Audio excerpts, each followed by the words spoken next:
सिद्धेभ्यः ओम नमः सिद्धेभ्यः ओम नमः सिद्धेभ्यः णमो ओरियंताड़म णमो सिद्धाड़म णमो आईरियाड़म णमो वज्रायाड़म णमो लोए सपसाहुड़म। कुंडलपुर के बड़े बाबा की 24 तीर्थंकर भगवंतों की, मूल नायक भगवंतों की, परम पूज्य आचार्य भगवान गुरुदेव शिक्षण विद्यासागर जी महामुनिराज की, परम पूज्य आचार्य श्री समय सागर जी महामुनिराज की, 3 कम 9 करोड़ मुनिराजों की, मुनि श्री धर्म सागर जी महाराज की।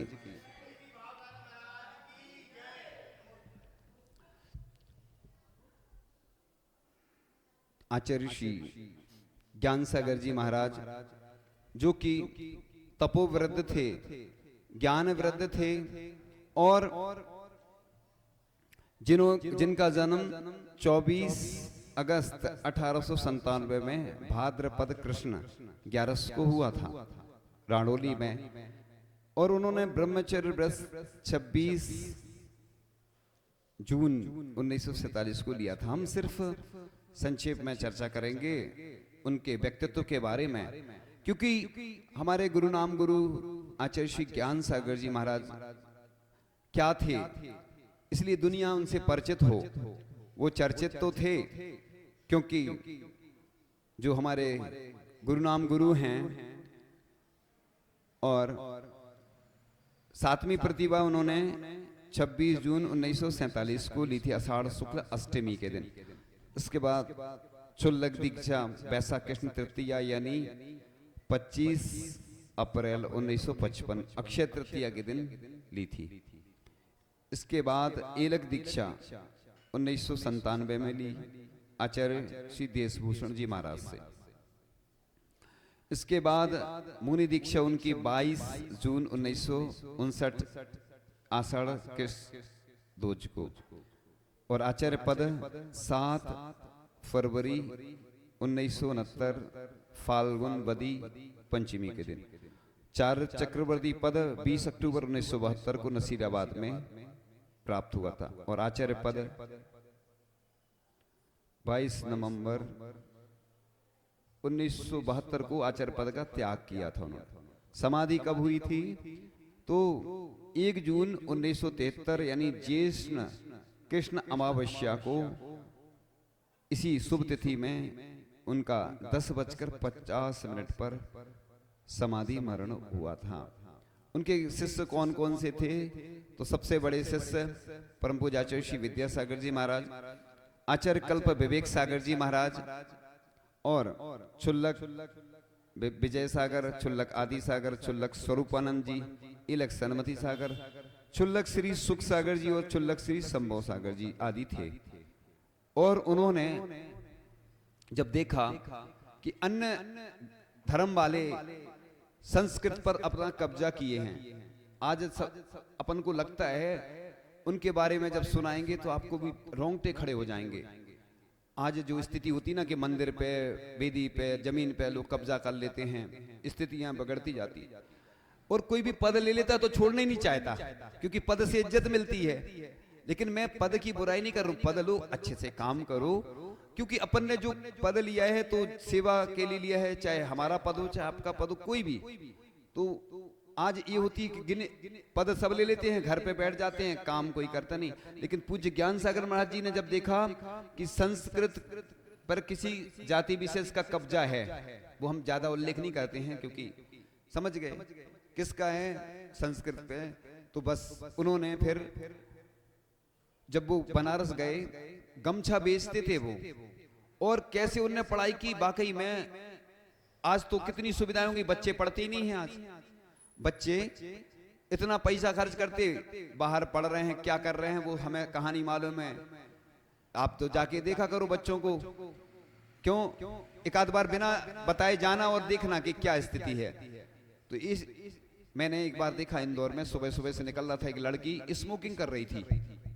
अब मैंने पहली बार दृश्य देखा साक्षात, मतलब अन्य चलचित्र में तो देखा है, लेकिन लड़कों को तो देखा है, पुरुषों को देखा, लेकिन देख के मैं दंग रह गया कि बताओ बच्चे क्या करते हैं, बाहर सप्तन व्यस्त में लिप्त हो जाते हैं। अपन इतना पैसा खर्च कर रहे हैं, पाप से कमा रहे हैं और ध्यान नहीं दे पा रहे। और ज्ञान सागर महाराज जी गमछा बेचते थे, देखो, और उससे जो राशि आती थी अपने शास्त्र खरीदते थे। कैसी मुसीबत में पढ़ाई की उन्होंने, आप सोचो आज कितनी सुविधाएं हो गई। और उन्होंने संस्कृत ग्रंथ महाकाव्य जयोदय 2 भाग में, वीरोदय, सुदर्शनोदय, भद्रोदय, देवोदय, चंपू काव्य, मुनि मनोरंजना सीति, मुक्तक काव्य, ऋषि कैसा होता है मुक्तक काव्य, सम्यक्त सार शतक, प्रवचन सार, प्रतिरूपक, शांतिनाथ, पूजन विधान। मैं ये तो बताऊंगा, साथ में संस्मरण भी सुनाता हूं मैं कि ज्ञान सागर जी महाराज, पूज्य ज्ञान सागर जी महाराज के पास एक महिला जाती है। उस बच्चे को कोई रोग हो गया था, तो वो शायद पंडित थे उस समय, प्रतिष्ठाचार्य थे, ज्योतिष का भी ज्ञान था, स्वर विज्ञान का भी ज्ञान था, उनको कई विद्याओं का ज्ञान था। और उन्होंने देखा पहले क्या होता था, पंचकल्याणक में जो पात्र आते थे ना, तो कुछ लोग, अब हम ज्यादा स्पष्ट भी नहीं बोल सकते, घर ले जाते थे, मतलब वो बचते थे ना, जो सोने की सलाई होती ना जिससे नेत्रोन्मीलन किया जाता है, चांदी के होते थे। कौन ले जाता था अब ज्यादा हम खुल के नहीं बता सकते, कोई ले जाता था, बस समझ जाओ। फिर उन्होंने कहा ये तो ठीक नहीं है, क्योंकि मंदिर की चीज घर नहीं ले जा सकते अपन। उपयोग तो जैसे कोई अपने अनुष्ठान है तो अपन ले जाएं, जानकारी देखिए, पुस्तक भी लो ना तो अदत्ता दानम इस्तेयम, हम लोग भी कहीं से पुस्तक लेते हैं तो बता देते हैं। इसलिए कोई भी कार्यक्रम होता तो कमेटी को जानकारी देना पड़ती है, बड़ों को इसलिए बताना पड़ता कि अपन उनसे भावना रखते हैं। क्यों रखते हैं? कि जिससे अच्छा आनंद संपन्न हो। अभी बहुत अच्छे उदाहरण सुनो, ओम ओम ओम सुनो, तो बहुत अच्छा उदाहरण आने वाला है, मैं तो सुनाता रहता हूँ, क्योंकि मैं तो ब्रांड एम्बेसडर हूँ देवसास गुरु का, मुझे कोई पेमेंट नहीं मिलता है। आज तो हर काम पैसे में होता है, बिना पैसे के कोई काम नहीं होता है, तुम भूल जाओ, अब तो जमाना काय का आ गया। इसलिए कार्यक्रम होते हैं ना तो बोली लगाई जाती हैं, लोग कहते हैं हर चीज में पैसा, तो क्या करें, लोग मानते नहीं। आप आ जाओ, आप निःशुल्क करो सेवा, हमारा आशीर्वाद है, हम आपको इंटरनेशनल बना देंगे। कोई है ऐसा? किसी को टाइम ही नहीं है ना, लोगों के पास टाइम नहीं है, तो अब वो प्रोफेशनल व्यक्ति बुलाने पड़ते हैं। अब जैसे मंदिर में कई जगह द्रव्य खुद धोते हैं लोग, कई जगह पुजारी लगे हैं, क्या करें, अपना जैन धर्म कठिन है, इतनी कौन मेहनत कर रहा है सुबह से उठ के, इसलिए प्रोफेशनल व्यक्ति बुलाने पड़ते हैं। और आगे प्रोफेशनल जमाना आने वाला है, देख लेना, आप लिख लो अभी से, हमें तो मालूम है आगे का, आगे चल के हर काम प्रोफेशनल होने वाला। तो ज्ञान सागर जी महाराज ने, उस महिला ने निवेदन किया, तो उन्होंने शांति धारा प्रतिदिन करते थे, या कब करते थे एकदम से याद नहीं रहता, सुना हुआ संस्मरण है लेकिन थोड़ा थोड़ा याद आता है। उस बच्चे के लिए वो शांति धारा करते थे, मतलब अभी तो शांति धारा बहुत प्रचलन में आ गई, पहले इतना प्रचलन नहीं था शांति धारा का। और अब तो शांति धारा दिवस आने वाला है, शांतिनाथ भगवान का मोक्ष कल्याण आदि जो त्रय कल्याणक, तो इस प्रकार से। और वो बच्चा ठीक हो गया, वो गंदोदक खुद देते थे, गंदोदक लगाते थे शायद, तो वो ठीक हो गया बच्चा। सोचो आप, वो प्रतिष्ठाचार्य थे। देखो साधु की कृपा। आचार्य श्री देशभूषण जी महाराज जा रहे थे रास्ते में, और एक अन्य जाति का व्यक्ति था, उसने कहा, वो शाकाहारी तो नहीं थे, इतना समझ जाओगे आप कौन थे।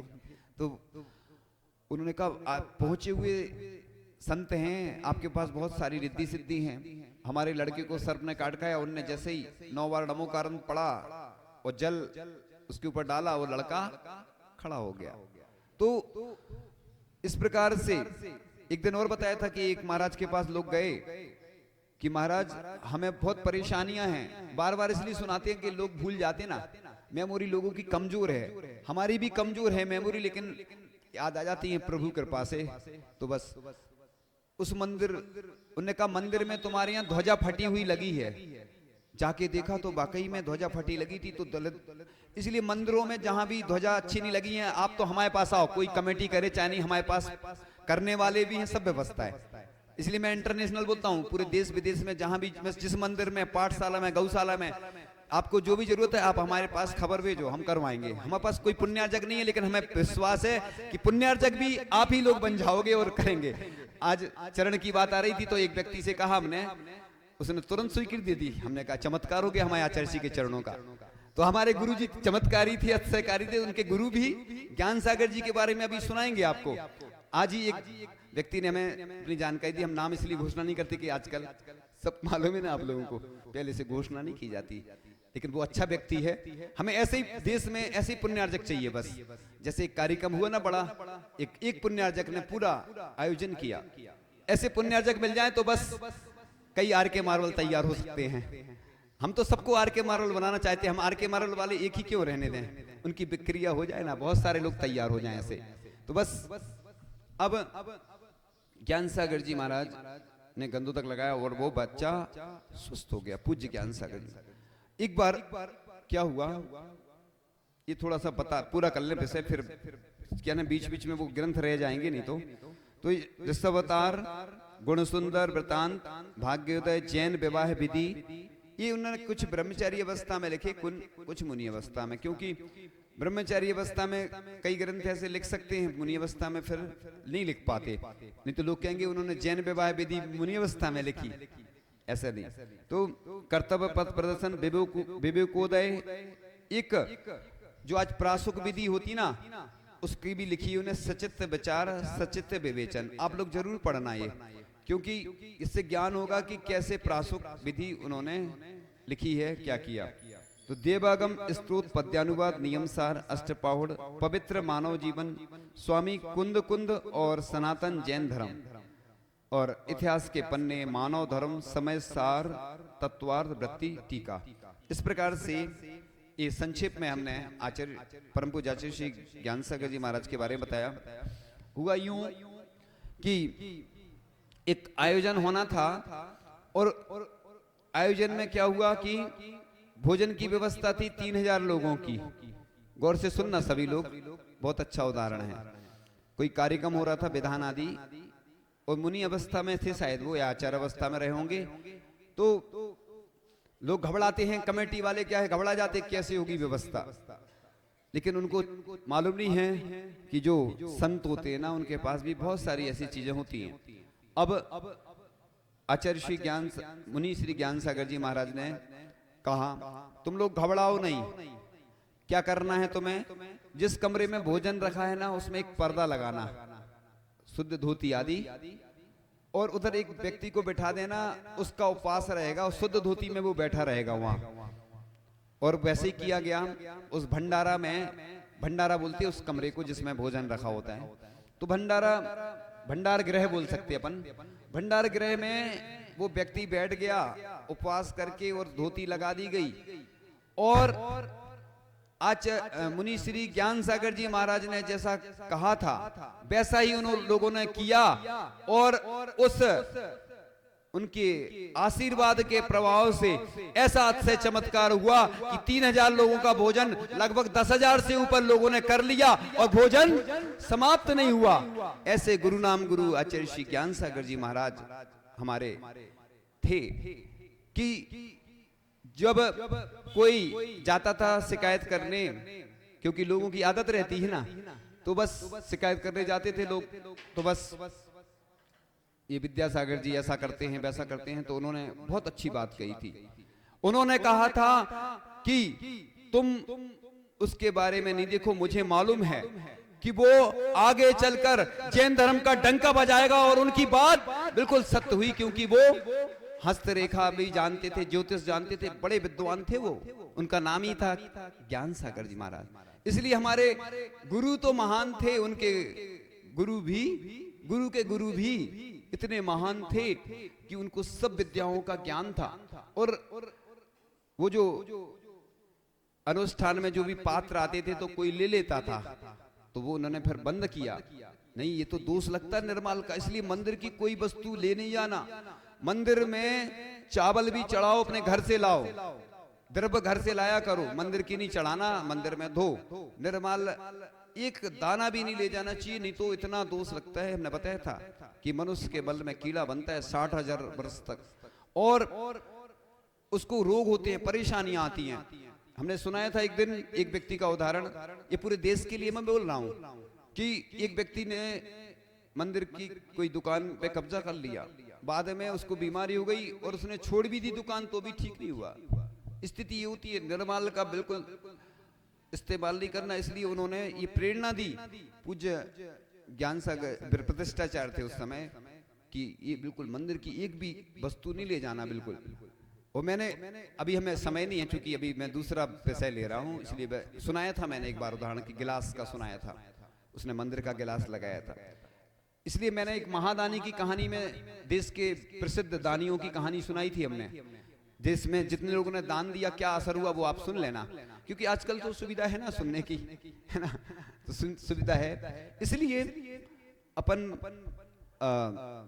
ऐसे हमारे आचार्य महाराज थे जिन्होंने बिल्कुल संलेखना के समय आचार्य श्री विद्यासागर जी महाराज ने बहुत सेवा की। ग्रीष्मकालीन तपन रहती थी और उनको साइडिका का दर्द रहता था और आचार्य श्री सुनाते थे, आचार्य श्री परम पूज्य आचार्य श्री विद्यासागर जी महाराज, क्योंकि आचार्य महाराज वर्तमान के नवाचार्य महाराज बोलना चाहिए, नवाचार्य श्री बोलना चाहिए अपन को, क्योंकि हम लोग आचार्य श्री बोलते हैं तो वो कंफ्यूजन हो जाता है और आचार्य श्री का नाम लेने में भी हम लोगों को ऐसा ही लगता है। लेकिन जब कहीं ऐसा प्रसंग आए तो सुनाना भी पड़ता है, क्योंकि नाम नहीं लेंगे तो समझ में नहीं आता। इसलिए नाम लेने में कोई भगवान का नाम लेते कि नंबर बताते, कई लोग महाराज का नंबर लेते, 1 नंबर 2 नंबर, ऐसे नंबर से नहीं, भगवान का नंबर बोलते कि नाम। श्री अभिनंदननाथ स्वामी, श्री महावीर स्वामी, ऐसे श्री लगाते हैं। पूज्य जो होते ना तो पूज्य परम पूज्य मुनि श्री, परम पूज्य आचार्य श्री। कई लोग खड़ा नाम लेते हैं, अपने पति का तो नाम नहीं लेते हैं और भगवान और महाराज का तो ऐसे लेते हैं जैसे तुम्हारे वो, अब हम ज्यादा नहीं बोलते। तो भगवान जो होते हैं पूज्य महाराज श्री, पूज्य मुनि श्री, पूज्य आचार्य श्री, इसलिए अपन परम पूज्य आचार्य श्री विद्यासागर जी महाराज, तो वो इतनी सेवा करते थे, रात में मतलब गर्मी में भी अंदर सोते थे और उन्होंने बहुत अच्छे से संलेखना कराई। देखो परम पूज्य आचार्य श्री विद्यासागर जी महाराज ने भी चंद्रगिरी से हम लोगों को भगवती ग्रंथ, भगवती आराधना ग्रंथ पढ़ाना शुरू कर दिया था। पढ़ा नहीं रहे थे वो स्वयं पढ़ रहे थे, इस निमित्त से कि मुझे 12 वर्ष पहले से ही तैयारी करना है। 2012 की बात थी और 2024 में संलेखना हुई। ये रहस्यमयी बातें हैं, तो वो बताते तो कुछ थे नहीं आचार्य जी। और संलेखना की तैयारी इसलिए व्यक्ति को प्रतिपल सावधान रहना चाहिए। लोग क्या है, पहले तो तंबाकू खाते, कहीं ये करते, कहीं सब करते, अब जब बीमार हो जाते महाराज जी इनको डमो का सुना दो। तो जिंदगी भर जिसने सप्त व्यसन में लिप्त रहा हो, रात्रि भोजन का त्याग नहीं किया, अब अंत समय, लेकिन शास्त्रों में लिखा है कि अंतर्मूर्त पहले भी अगर कोई जाग जाए तो भी संलेखना हो जाती है। ऐसा कोई नियम नहीं है, साल भर तुम पढ़ाई नहीं करो। जैसे कभी कोई कार्यक्रम होता तो लोग क्या करते, अरे अभी तो टाइम है, अभी तो टाइम है, और बाद में फिर क्या कहते, टाइम नहीं बचा बाद, मतलब लोग बहाना ढूंढते हैं पहले से। हम तो कहते एडवांस टेक्नोलॉजी से काम करो ना। दिक्कत क्या है, आज तो तुम्हारे पास सब व्यवस्था है, सूचना पहले से दे दो। क्या होता है, लोगों को पहले से बुलाते हैं, बुलवा देते। अच्छा बताओ, शादी आप तुरंत करते कि पहले से करते? मैरिज एनिवर्सरी हो, बर्थडे हो, कार्ड छपवाते हैं। देखो चाहे धार्मिक आयोजन हो चाहे व्यक्तिगत, पहले से ही सब तैयारी होती है। लोग आलसी हैं, बहाना बनाते हैं। धार्मिक कार्यक्रम में तो और बहाना बनाते, क्योंकि इधर तो कोई कहेगा नहीं, तुम किसी की शादी में नहीं जाओगे, बर्थडे में तो वो बुरा मान जाएगा, इधर भगवान थोड़ी बुरा मानने वाले। लेकिन मैं तो कहता हूं कि अपन को और पहले से पहुंचना चाहिए। मुझे याद आ रहा है रामटेक में मैं आचार्य श्री की कक्षा लगती थी तो मैं बाद में जाता था, तो मुझे अच्छा सही लगता था, क्योंकि सब महाराज अपने अपने जगह बैठ जाते, फिर इधर उधर है ना भटकना पड़ता है। पहले से चले जाओ, ट्रेन में पहले से जाओगे बैठने के लिए, ट्रेन निकल गई तो हम भी जाते थे ना, कई बार निकल जाती थी सामने से, बहुत दुख होता था, सामने जाते थे तो दुख होता था। ऐसे ही कई लोगों की आदत है कि बाद में आएंगे हर चीज में। मैं तो कहता हूं भगवान के दर्शन, अभिषेक, पूजन सुबह से जल्दी आ जाओ, जल्दी कर लोगे ना जल्दी वापस चले जाओगे, जो भी करना बिजनेस। लेकिन लोगों की आदत है देर से सोएंगे, देर से उठेंगे। सुबह से सबसे पहले किसी का मुख नहीं दिखे तुम्हें, भगवान का देखो सबसे पहले। फेसबुक नहीं देखना, फेसबुक नहीं, किसका फेस देखना, भगवान का। इसलिए सुबह की बेला सबसे अच्छी मानी जाती, जो भगवान का मुख दिखता है उसका दिन अच्छा जाता है। इसलिए हम लोग भी सुबह से उठते हैं और सामयिक प्रतिक्रमण स्वयं स्तुत करके फिर इधर भी मंदिर में आके भगवान, इसलिए जब अभिषेक होता है तो मंगल वाद्य यंत्र बजाते हैं। क्यों बजाते हैं? अब लोग क्या होने लगा, आपस में वो कुछ रहता है ना तो ऐसे ही कर लेते अभिषेक, उदासीन जैसे। भगवान को देख के प्रसन्नता नहीं होती तुम्हें, और मैं भगवान के पास बैठता हूं तो ऐसे लगता है कि दुनिया की सबसे अच्छी खुशी मिल रही है। बिल्कुल आनंद लो ना उसका, जो भी काम करो धार्मिक क्रियाएं तो आनंद लो, उदासीन नहीं हो। लोग आजकल उल्टा हो रहा है, मतलब साधु संत के अंदर तो उत्साह रहता है और ग्रस्तों को उदासीन रहती है, ऐसे करते हैं क्रियाएं जैसे।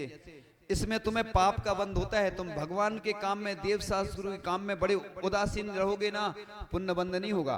तुम आहार दो तो बड़ी प्रसन्नता से दो। मैं तो राजा श्रेयांश बनकर, जैसे पंचकल्याणक में देते, लोगों की आदत बढ़ गई है ना कि कोई देख रहा है तो अच्छे से देंगे, कैमरा चल रहा है सामने तो हाँ हमारी थोड़ी फोटो खींच लो। कई लोग आते, महाराज जी हमने आहार नहीं दी भीड़ में, तो किसने कहा तुम भीड़ में आहार दो? तुम तो रोज राजा श्रेयांश और सोम की तरह प्रतिदिन अक्षय तृतीया मनाओ, प्रतिदिन स्वधर्मिंद बनो। किसने मना किया? कहीं लिखा है शास्त्रों में कि एक दिन बस पंचकल्याणक में स्वधर्मिंद बनो? ये तो स्थापना निक्षेप से बनाए जाते, उसमें राशि लगती है। तुम तो प्रतिदिन अच्छे से। एक व्यक्ति है, कहां पे है, मेरठ का सुना था शायद, मेरठ का किसी ने सुनाया था पहले कि वो व्यक्ति प्रतिदिन सोने के मुकुट लगा करके, सोने के पूरे आभूषण पहन के अभिषेक करता है। इसमें कौन सी बुराई है? तुम्हारे पास सोने के नहीं है, तुम चंदन के लगाओ और उसी को मानो कि मैं सोने के ही है मेरे, भावना वही रखो, क्या दिक्कत है? क्यों तुम छोटा दिल करते हो? मैं तो हूं तुम्हारे साथ, घबराते हो? मैं तो प्रतिदिन बोलता हूं। कई लोग बोलते महाराज जी ऐसा नहीं बोला करो, बड़े आदमी चले जाएंगे। चले जान दो, हमें तो गरीब आदमी के साथ हूं ना, मैं तो गरीब के करीब हूं, क्योंकि वो भी तो धर्म करना चाहता है। इसलिए मैं किसी सबको बुलाता हूं, किसी से राग देव से नहीं करता हूं। लेकिन हमें ना बड़े से मतलब, हमें क्या मतलब? तुम्हारे पास करोड़ों रुपया है, अरबों रुपया, मेरे क्या काम का? मैंने तो सब छोड़ दिया। मैं तो भावना करता हूं कि प्रतिमा विराजमान करो, आचार्य जी के चरण विराजमान करो, शास्त्र। इसलिए बोलता हूं कि तुम्हारा सौभाग्य हमें बदलना है, तुम्हारा पाप पुण्य में बदलना है, तुम्हारे दिन अच्छे आ जाएं। अभी तुम्हारा पाप कर्म का उदय चल रहा है। एक बार मैं, चूंकि विषय तो वही चल रहा है पूज्य ज्ञान सागर जी महाराज का, लेकिन बीच बीच में संस्मरण इसलिए सुनाता हूं, याद आ जाता है कि सरसेठ हुकुमचंद का उदाहरण याद आ गया। उनको घाटा लग गया और उनकी पत्नी ने कहा कि दान दे दो, तुम्हारा दिमाग खराब हो गया है क्या? एक तो घाटा लग गया और तुम कह रही दान दे दो। तो उन्होंने कहा देखो दान दोगे तो पुण्य बढ़ जाएगा तुम्हारा। और वाकई में सरसेठ हुकुमचंद ने जैसे ही दान किया और घाटा दूर हो गया उनका। तो इसलिए तुम लोग सोचते हो, लोगों को लगता है कि अरे रोज रोज देना पड़ता है, तो भैया तुम्हारे इनकम टैक्स वाले आएंगे पूरा ले जाएंगे, तो उससे अच्छा तो पहले ही भगवान को दे दो तुम टैक्स। ये भगवान को टैक्स दे दोगे तो इनकम टैक्स वाले चले जाएंगे। अब मुझे और उदाहरण याद आएगा, मैं क्या करूं, मेरे पास क्या विषय ज्यादा है और आपको मालूम है कि अब आगे का कोई भरोसा नहीं, सब मालूम है सबको। तो बस एक बार एक विद्वान थे एक नगर में, मैं किसी का नाम तो नहीं लेना चाहता हूं, क्योंकि मैं देश दुनिया में मेरी बात जाती है तो किसी की व्यक्तिगत बात को नहीं पहुंचाना चाहता हूं, लेकिन वो बात अच्छी है। तो उन विद्वान के यहाँ इनकम टैक्स का छापा पड़ा और हुआ यूं कि जहां देखो उनके यहाँ शास्त्र रखे थे, कहीं आचार्य जी की फोटो लगी थी, तो वो इनकम टैक्स वाले सोचते हैं कि ये व्यक्ति इतना धार्मिक है कि इसके यहाँ जहां देखो शास्त्र ही शास्त्र मिल गए, तो इनकम टैक्स वाले वापस चले गए। और एक व्यक्ति का बीना वारा का उदाहरण आपको मालूम ही है, श्रावक श्रेष्ठी, हाँ वो सब समझते कुछ चीजें क्या है। तो वो पूजन कर रहे थे, बीना वारा की बात थी, और उन्होंने अभी हमने उनसे डायरेक्ट भी पूछा था, उनका नाम हम नहीं बताना चाहेंगे। तो बस वहां रेट पड़ गई इनकम टैक्स की, तो उन्होंने खबर आई, उन्होंने कहा उनको जो ले जाना वो ले जान दो, मैं तो भगवान की पूजन, जैसे विसापहार स्तोत्र लिखा ना, किसने लिखा, किसने, कवि धनंजय ने शायद, तो उनके लड़के का बेस दूर हो गए, पूजन में मग्न थे वो, मुझे कोई मतलब नहीं, पत्नी गुस्सा होकर चली गई, लड़के को छोड़ गई। ऐसे ही वो उनने सुनाया, अभी हम क्या करते ना, लोगों की बातें नहीं मानते, हम विश्वास नहीं करते, लोग कुछ भी बोल देते, हम तो डायरेक्ट पूछते, जैसे पत्रकार पूछते रहे, मैं भी ऐसे ही पूछता हूं हर चीज, क्योंकि कुछ भी मैंने बोल दिया सुना दिया झूठा हो जाए। तो उन्हीं ने सुनाया था कि आचार्य श्री ज्ञान सागर जी महाराज की समाधि स्थल को मैंने जब दान दिया और मैं छोटा था, तो आचार्य श्री ज्ञान सागर जी महाराज के दर्शन करता मुझे प्रवचन बहुत अच्छे लगते थे। घुंघराले बाल आचार्य विद्याधर जी कौन थे? ब्रह्मचारी। उनके बाल देखता था, घुंघराले बाल रहते थे, और मैं क्लास स्कूल से बीच में जैसा कुछ बताया था छोड़ के चला जाता था और आचार्य श्री ज्ञान सागर जी महाराज के प्रवचन सुनने जाता था। देखो ये प्रभाव पड़ता है कि व्यक्ति, अगर तुम्हें ऊंचाइयों पे पहुंचना है, जो भी व्यक्ति ऊंचाइयों पे पहुंचते हैं उनके साथ हमेशा देवसास गुरु नव देवताओं का हाथ होता है, लाखों करोड़ों हाथ उनके साथ होते हैं। इसलिए मैं हमेशा कहता हूं कि जिनको जो भी समस्या हो, हमारे गुरुजी आज भी हैं, क्योंकि उनके चरण हमारे साथ हैं। प्रतिदिन वैसे ही जैसे अपन आचार्य श्री के बल्कि चरण छूने नहीं मिलते थे, लोग मना करते थे, लेकिन जो आचार्य श्री के चरण हैं जो वर्तमान में, उसको तो आप छू सकते हो और अपना सौभाग्य जगा सकते हो। सोचो कि मैं पहले नहीं छू पाया चरण, है ना, मैं पहले चरण नहीं छू पाया प्रतिदिन, अब तो मैं प्रतिदिन छू सकता हूं। तो अपना सौभाग्य समझो कि मैं गुरु चरण की स्थापना कर रहा हूं, मैं गुरु चरण की रज ले रहा हूं, मैं गुरु चरण का गंधोदक प्राप्त करूं। जैन दर्शन यही तो कहता है। मैं सुबह सुबह महाराज जी से बोला हूं, तो महाराज जी आप बहुत साधना करते, खड़े होकर सामयिक करते। महाराज जी बोले आप भी तो करते। तो मैंने कहा मैं कुछ नहीं करता हूं, मेरे तो भाव होते हैं, मेरे भाव होते कि सब लुटा दें हम। लोग कहते हैं महाराज जी ये सब क्या करते हैं, मेरी तो भावना होती है तो हो जाता काम, नहीं होता तो कोई मेरा क्या, मेरा तो घाटा है ही नहीं, मेरा तो फायदा ही फायदा है। देखो 10,000 लोग सुन रहे हैं, 1 लाख लोग सुन रहे हैं, अगर एक व्यक्ति ने भी नियम ले लिया, कोई काम कर लिया, तो हमारा तो सार्थक हो जाता है ना बोलना। इसलिए मैं बोलता हूं मेरे अंदर एनर्जी नहीं रहती, लेकिन जब भी मैं महिमा का वर्णन करता हूं तो जाने कहां से ऐसे लगता है जैसे मेरे गुरुजी मेरे साथ हैं, क्योंकि मेरे हृदय रूपी वेदी में लाखों करोड़ों लोगों की आस्था के केंद्र रहे आचार्य श्री। उनकी हृदय में सिंहासन है जो ना अपने हृदय में ठोना पे रखते ना आप लोग, स्थापना करते, और हमने अपने गुरुजी को अपने हृदय में हमेशा के लिए देवसास गुरु को, जिनवाणी को। ऐसे ही पूज्य ज्ञान सागर जी महाराज भले ही हमारे बीच में नहीं है, देखो उनके चरण का तो हमने आज तक स्पर्श नहीं किया, और जब हम जाएंगे तब कर पाएंगे, कहीं स्थापित है ही नहीं।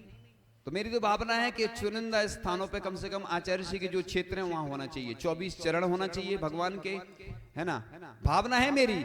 क्योंकि आप भी जानते हो भावना कोई करे चाहे नहीं करे, पूरी अपन तो पूज्य ज्ञान सागर महाराज, उनके गुरु नाम गुरु ज्ञान सागर जी महाराज के साहित्य भी हर ग्रंथालय में होना चाहिए, और मैं पूरी कोशिश करूंगा। मैं बोलता इसलिए नहीं कि मुझे दोष लगता, महाव्रत है, मैंने बोल दिया नहीं हुआ तो भावना है मेरी।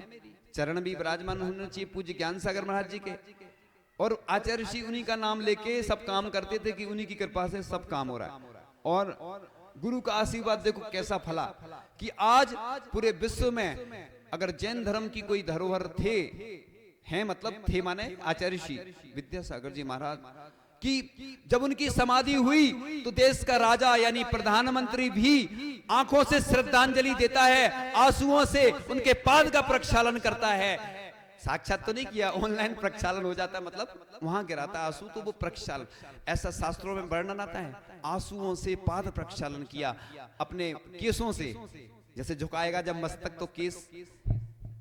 आचार्य श्री की गाथा जहां झुकाती है दुनिया माथा, तो जब मस्तक अपन चरण झुकाते, भगवान के चरण जब भी छुओ तो ग्रस्तों को हाथ से ऐसे स्पर्श करना चाहिए, क्योंकि मस्तक में पसीना रहता। मुनिराज के स्पर्श करो तो वैसे तो एक हाथ दूर से लिखा है, लेकिन हम भी स्पर्श करते हैं तो माथा भगवान के हाथों पे और दोनों चरण, और गहरी श्वास लेते हुए हे भगवान मेरे अंदर आपकी ऊर्जा आ जाए, ऐसी भावना से। लेकिन जहां की स्थिति, ये समाज की व्यवस्थाएं हैं जहां की जैसी हैं, एक कहीं शास्त्रों में तो एक हाथ दूर से लिखा है। देखो मुनिराज का भी, ग्रस्तों को भी स्नान करके ही स्पर्श करना चाहिए देवसास गुरु का, समझ गए ना आप? क्योंकि ग्रस्त लोग ब्रह्मचारी सदा शुचि, बस समझ गए ना आप लोग? ब्रह्मचारी इसलिए सदा शुचि लिखा है, कातंत्र व्याकरण में एक सूत्र आता है, श्लोक आता है, ब्रह्मचारी सदा शुचि। ब्रह्मचारी हमेशा शुद्ध होता है, गृहस्थ नहा के आएगा, मंदिर में जो भी प्रवेश करे सुबह से, समझ गए ना, कौन कोई भी तो बिना स्नान के नहीं करना चाहिए। नियम बनाना चाहिए पूरे देश में और विश्व में, चाहे वो लंदन हो चाहे सिंगापुर हो। आप लोग अगर उधर तो जैसी व्यवस्थाएं ज्यादा नहीं रहती हैं, लोग खुद ही करते होंगे, लेकिन सिंगापुर में, लंदन में, अमेरिका में, जहां भी लोग हैं, मंदिरों में अपने यही व्यवस्था करें कि मतलब शुद्ध वस्त्र में, चाहे वो धोती भी नहीं हो तो कुर्ता पजामा में आना चाहिए मंदिर के लिए, शुद्ध अलग से रखो, पहन के आओ, फिर धोती बदलो। तो इस प्रकार से पूज्य ज्ञान सागर जी महाराज ने जो हमारे ऊपर उपकार किया कि पहले ऐसी स्थिति रही कि संस्कृत के विद्वान कोई नहीं थे, उन्होंने रात रात में पढ़ाई करके, जैसे पूज्य विद्या आचार्य श्री विद्यासागर जी महाराज के पूर्व विद्याधर से लेके विद्यासागर जी, मुनि श्री विद्यासागर जी, फिर आचार्य, उन्होंने बहुत कन्नड़ भाषी थे और रात रात भर मेहनत की तो उन्हें सफलता, ये वर्ल्ड रिकॉर्ड है और किसी का होगा तो होगा।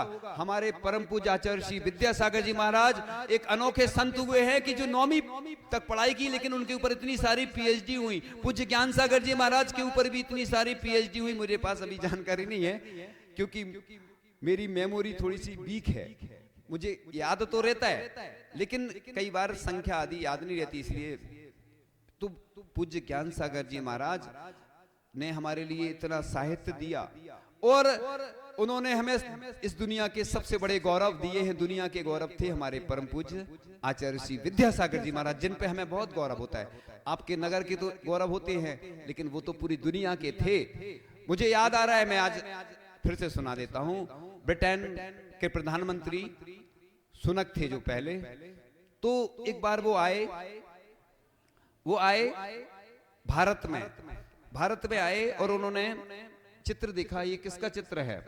तो उन्होंने कहा ये परम पूज्य आचार्य श्री विद्यासागर जी महाराज का चित्र है, जो हमारे गुरु हैं।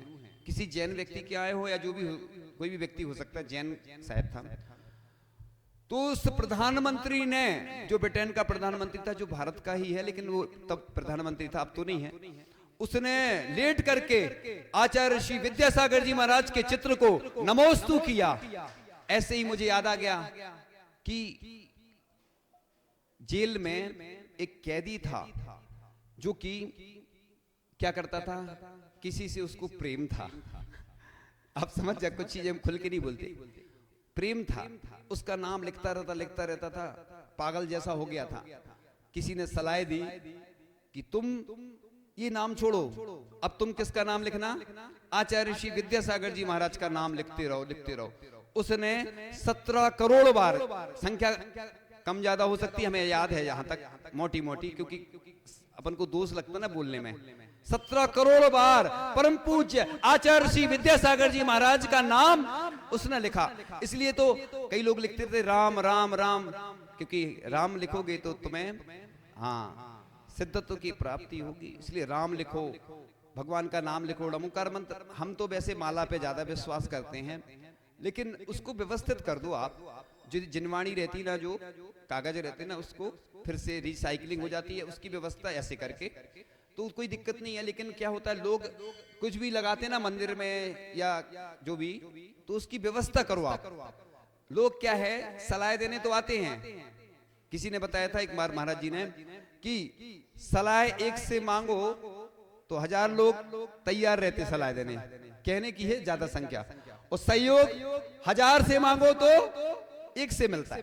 मतलब आज संसार की स्थिति बहुत खराब है, इसलिए आप कोई भी काम करो तो भरोसा नहीं करना, ये नहीं सोचना ये लोग आएंगे। हम पहले से मेंटलिटी बना लेते कि कितने लोग आएंगे, गिनती के लोग रहते हैं। बारात तो बहुत सारी रहती है, गिने चुने लोग ही अभिषेक की व्यवस्था करने, गौशाला की, पाठशाला की।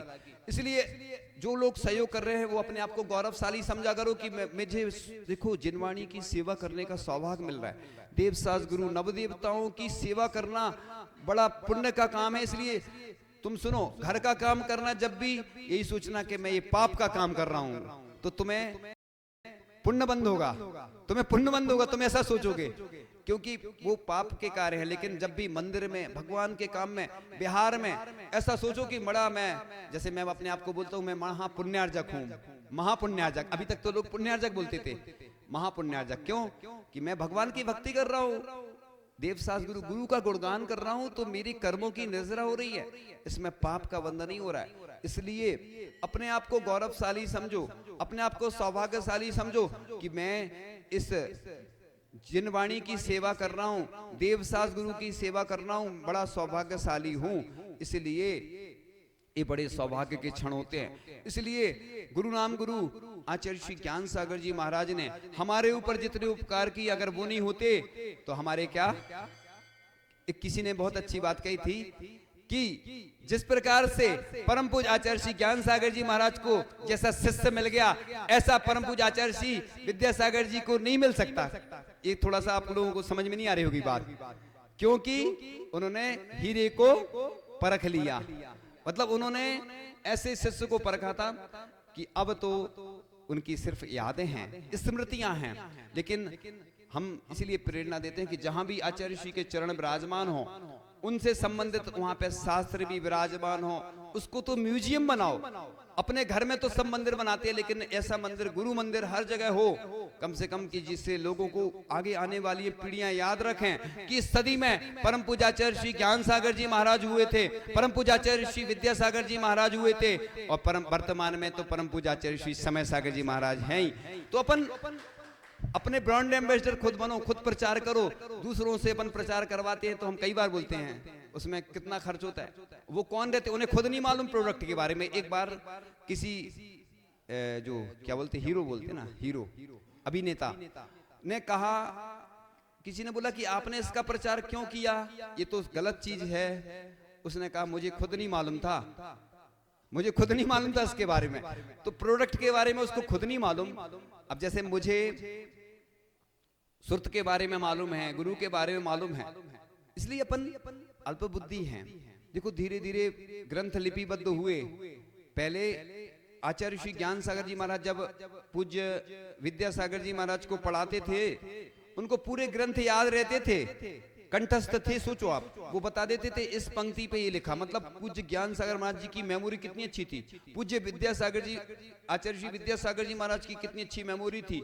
धीरे धीरे क्षय घटता जा रहा है। आज देखो लोगों को ना कुछ याद ही नहीं रहता है, क्योंकि कंप्यूटर का युग है। पहले हिसाब लगाते थे तो गिनती में सिखाई जाती थी, अब कैलकुलेटर से लगाते हैं, उसमें गड़बड़ हो जाए तो पूरा हिसाब गड़बड़। कंप्यूटर अभी बीच में बंद हो गए थे ना, कुछ समय को पूरे कंप्यूटर बंद हो गए थे। तो कंप्यूटर तो कभी भी धोखा दे सकता है, मेमोरी भी अपनी धोखा दे सकती। इसलिए बाद में अच्छों को याद नहीं रहता। आचार्य जी कहते थे श्रुत केवली को भी नमोकार मंत्र याद नहीं रहता। अंत समय में तुम ऐसे हो जाओगे, सल्लेखना के समय कोई बीमार हो जाओगे, कोई सुनाई नहीं देगा। इसलिए अभी तुम्हारा सौभाग्य अपना बन रहा है ऐसा कि सौभाग्य जगाओ कि जिनवाणी को सुनने का अवसर मिल रहा है। ये बड़ा सौभाग्य का विषय है। हमें भी जब बोलना पड़ता है ना, बहुत पुण्य चाहिए पड़ता है। हमने जितना सुनाया, अच्छा प्रयास किया, जो बचा है अब वो हम कब सुनाएंगे वो हमें नहीं मालूम। इसलिए समझ गए ना आप। इसलिए अभी जो बचा है वो अच्छे से बताएंगे, यहाँ नहीं बताएंगे तो दूसरी जगह बताएंगे। इसलिए जो भी आयोजन होना है, चाहे वो शांतिनाथ भगवान के त्रय कल्याणक हों, वो कब हैं? 26 को, 27 को परम पूज्य आचार्य श्री ज्ञान सागर जी महाराज का समाधि दिवस तो मनाएंगे, और 30 को धर्मनाथ भगवान का मोक्ष कल्याणक है, 31 को सुत पंचमी। हम ऐसे सुत देवता जयवंत हो, जयु सुत देवता, यानी श्रुत देवता जिनवाणी माँ, जिसकी कृपा से मैं बोलता हूँ। कई कलाकार हैं जो सबसे पहले यही बोलते हैं कि मैं इसी जिनवाणी की कृपा से बोल रहा हूँ। इसलिए अपने गुरु देव सास गुरु का उपकार कभी नहीं भूलना चाहिए। जब भी कुछ काम करो, बड़ों से आशीर्वाद लो, बड़ों को जरूर महत्व दो। अपन क्या करते, अपन ईगो आ जाता है, मैं बड़ा हूँ तो तुम बड़े बने रहो। बड़ा कभी नहीं बनना, छोटे बनोगे। छोटा वृक्ष रहता ना, जब भी आंधी तूफान आता झुक जाता है, और बड़े जो आते ना आंधी तूफान तो उखड़ जाते सीधे। इसलिए हमेशा लघु बनो और अपने गुरु की कृपा से जो भी मिला है, ऐसे हमारे गुरु नाम गुरु आचार्य श्री ज्ञान सागर जी महाराज, जो कि हमारे गुरु महाराज के भी गुरु थे और वाकई में बहुत लघु थे। उनकी लघुता के बारे में मैंने पहले भी कई प्रसंग सुनाए, आगे भी सुनाएंगे। अभी तो फर्स्ट पार्ट हुआ है, आगे और पार्ट आएंगे, है ना। इन्हीं भावनाओं के साथ परम पूज्य आचार्य भगवान गुरुदेव शिक्षण विद्यासागर जी महामृराज की, परम पूज्य आचार्य श्री ज्ञान सागर जी महामृराज की, परम पूज्य आचार्य श्री समय सागर जी महामृराज की बोलिए परम पूज्य मुनि श्री धर्म सागर जी भाव सागर जी महाराज की।